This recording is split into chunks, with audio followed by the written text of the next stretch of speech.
আমার বান্ধবীর জন্মদিনের ট্রিটটা দেওয়া বাকি ছিল, তো সেই জন্য ও হঠাৎ করে ফোন করে বললো যে চল তোদেরকে আজকে ট্রিট দেবো। তাই জন্য আগে ওর জন্য গিফটটা কিনে নিলাম এবং তারপর চলে গেলাম রেস্টুরেন্টে খাওয়া দাওয়া করতে। গিয়ে একটা সিট দেখে বসে পড়লাম এবং খাবারটাও অর্ডার দিয়ে নিলাম।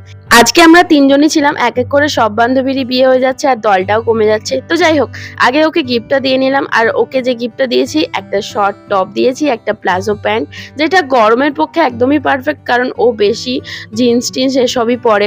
আর এখানে দেখুন অনুশ্রীর হাতের নখগুলো পুরো মনে হচ্ছিল যেন নেল এক্সটেনশন করেছে, কিন্তু এগুলো নিজের হাতের নখ।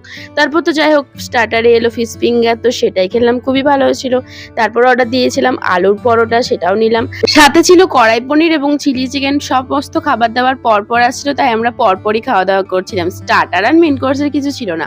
তারপর তো অর্ডার দিয়েছিলাম পনির বিরিয়ানি, তো সমস্ত কিছু সাঁটিয়ে একদম খেয়ে নিলাম।